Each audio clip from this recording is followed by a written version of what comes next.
Foi realizado hoje, aqui em São Paulo, o Fórum Brasileiro de Inteligência Artificial, organizado pelo Partido Progressistas. E sobre esse assunto, que ganha cada vez mais espaço na sociedade atual, nós vamos conversar com o presidente da sigla, o senador Ciro Nogueira. Senador, bem-vindo aqui ao Jornal Jovem Pan. Boa noite. É um prazer estar novamente com vocês. Senador, é um tema importante, né, e que mexe com todos os segmentos da sociedade, né, mexe com a nossa vida em todos os aspectos e imagino que mexa também com a política, né? É isso mesmo? E quais são os impactos da tecnologia artificial na política? Olha, nós temos uma preocupação muito grande de uma regulamentação, porque nós estamos muito próximos de enfrentar essa questão da inteligência artificial e que é uma ferramenta que vem para o bem da humanidade, mas também vem trazendo muitos problemas se nós não nos prepararmos. Você vai ver nas eleições do próximo ano a quantidade de situações que às vezes a inteligência artificial pode se levar para tentar burlar as eleições, fraudar a vontade do eleitor.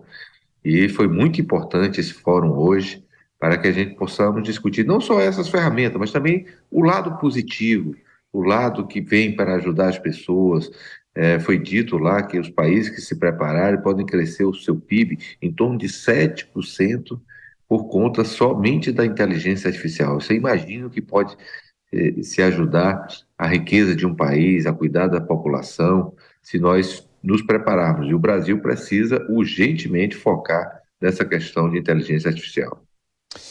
Presidente, o senhor falou da necessidade de regulamentação, né, até o que justifica esse encontro realizado hoje. E muita gente até, já imagino, se preocupa porque há uma pauta também em tramitação no Congresso Nacional sobre regulação, que é o projeto de lei das fake news. Tem alguma semelhança com esse texto? Há o risco de que essa regulamentação de inteligência artificial se transforme em algo parecido com a regulação de redes sociais, presidente, senador? Não tem nada a ver. Fake news é uma mentira que é contada, né, uma inverdade. Inteligência artificial, você utiliza a própria pessoa para. A inteligência artificial pode pegar um cidadão de bem e fazer com que ele faça um vídeo, né, com a voz dele, com a imagem dele, falando absurdos e criando uma imagem muito ruim perante a sociedade. Então, são realidades diferentes que nós temos que saber separar, né? Eu acho que as duas têm que ser regulamentadas, mas temos que saber separar para que não se confundem e, mais ainda, o eleitor, as pessoas que vão tomar suas decisões, o legislador, né? Então, as pessoas têm que entender muito essa situação que veio para ficar. Eu estou impressionado com as mudanças que o mundo vai passar nos próximos 5 anos, para o bem e para o mal. A maior revolução da história da humanidade está prestes a acontecer por conta da inteligência artificial.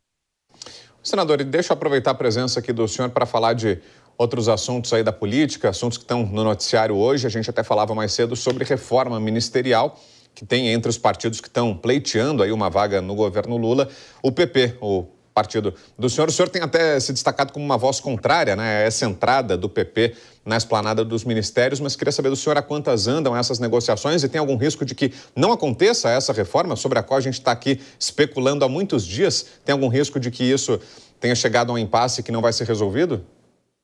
Olha, eu espero que não se resolva. Essa é a minha vontade. Quero esclarecer que o partido não está pleiteando nenhum cargo.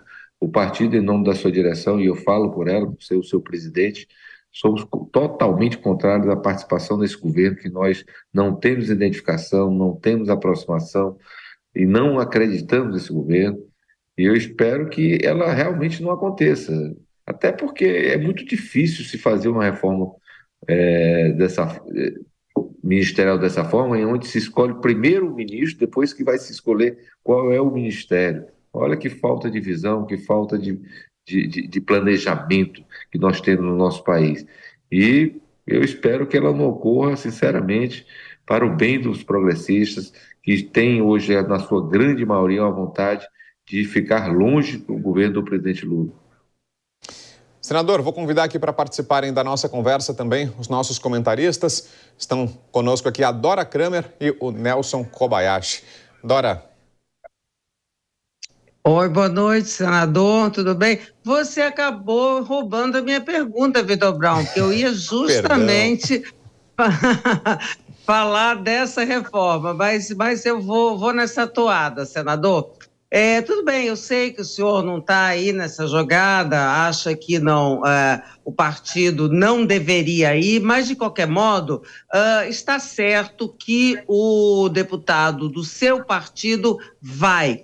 O senhor pensa em adotar alguma medida, digamos assim, como para criar uma barreira de contenção para que isso não contamine, quer dizer, esse desejo, essa aproximação com o governo Lula, isso não contamine, não se espalhe pela bancada? Olha, Dora, não sei se está tão certo assim não, mas não sei se mais é uma torcida minha para que dê errado, mas a barreira vai acontecer. Quem fizer parte, se o deputado André Fufuca for nomeado ministro, ele será afastado sumariamente das decisões partidárias. E, paralelamente, nós estamos, eu já cheguei a comentar com você, através da nossa ministra e líder dos progressistas no Senado Federal, preparando a agenda dos progressistas. O que é isso? É uma série de medidas que eu chamo de cláusulas pétreas, que os progressistas jamais poderão votar matérias que digam respeito a isso. Por exemplo, nós vamos propor que não adianta o governo apresentar retrocesso na reforma trabalhista, como eu sei que é sua vontade. Os progressistas serão obrigados a votar contra essa matéria. Não adianta colocar descriminalização de drogas. Os progressistas serão obrigados a votar contra essa matéria. Não adianta se colocar qualquer questão de combate à vida, como defesa do aborto. Os progressistas votarão contra essa matéria. Não adianta colocar que eu sei que a grande vontade desse governo é de aumentar tributos no Brasil, aumentar a facada no bolso do contribuinte, e os progressistas serão obrigados a votar contra essa matéria. Então, eu sou contra, Dora. Nós fazemos parte desse governo porque não tem necessidade. Nós não podemos voltar àquele passado que você acompanhou e deu tão errado, que se entregava os ministérios de porteira fechada, se entregava principalmente, Dora, às estatais do nosso país, que levou tanto prejuízo à nação para que se indicasse pessoas que não têm capacidade de gestão, capacidade que possam levar ao lucro, como nós levamos no governo do presidente Bolsonaro, as nossas Senador, estatais. mais uma pergunta, nosso tempo está quase esgotado. Uma última pergunta do Nelson Kobayashi. Eu vou continuar nessa linha. Muito boa noite, senador. Deixando de falar das possibilidades de votação em tese, eu gostaria de falar das votações que estão aí para o Congresso votar. Nós temos, por exemplo, a questão da reforma tributária, nós temos, por exemplo, a questão do arcabouço fiscal na Câmara, no Senado, em discussão. Eu quero saber qual a posição do PP em relação a esses temas importantes que estão para serem votados no Congresso Nacional. O senhor, como líder do partido, indica qual posição para essas votações importantes? No que diz respeito ao arcabouço, nós melhoramos e muito, tanto através do trabalho do relator Cláudio Cajado. Eu sou contra as modificações que aconteceram no Senado, vamos lutar para que volte o texto da Câmara, porque se abriu mais ainda a possibilidade de irresponsabilidade fiscal desse governo, e eu acho que nós temos que votar de acordo como a Câmara votou. No que diz respeito à reforma tributária, não, a reforma tributária não foi uma questão de governo, foi um projeto que foi aprovado, se iniciou no governo do presidente Bolsonaro. Tivemos aqui a relatoria do deputado Aguinaldo Ribeiro, que é do nosso partido, que fez um bom trabalho. O que nós temos que fazer agora no Senado é não permitir que se crie mecanismo para aumentar os tributos no nosso país, que é o grande foco desse governo que só pensa em gastar. Então, são duas matérias importantes, mas que nós votaremos com toda a responsabilidade quando for apresentado. Senador, e prometi que era a última, mas deixa eu só fazer mais uma. Como é que o senhor está vendo essas investigações que estão avançando contra o ex-presidente Bolsonaro? Tanto o caso das joias, né, e essa possível confissão que vai, ou que está sendo anunciada pela defesa do tenente-coronel Mauro Cid, quanto as falas de ontem do hacker lá na CPMI do 8 de janeiro. Queria uma análise do senhor, senador. É uma tentativa de manchar a imagem de um homem de bem. Eu, na minha vida pública, eu tenho 32 anos de mandato, nunca conheci um homem tão íntegro, sério como o presidente Jair Bolsonaro. adora, que é uma mulher muito experiente. Olha que se imaginar um homem que comandou o maior processo de investimento do nosso país através do ministro Tarcísio. Na época da pandemia, foram investidos 700 bilhões de reais para cuidar das pessoas, aí vai roubar um Rolex. Pelo amor de Deus, gente. É forçação de barra demais. O presidente Bolsonaro é um homem de bem. E não adianta que a população que acredita nele não vai cair nessa tentativa de manchar a sua imagem.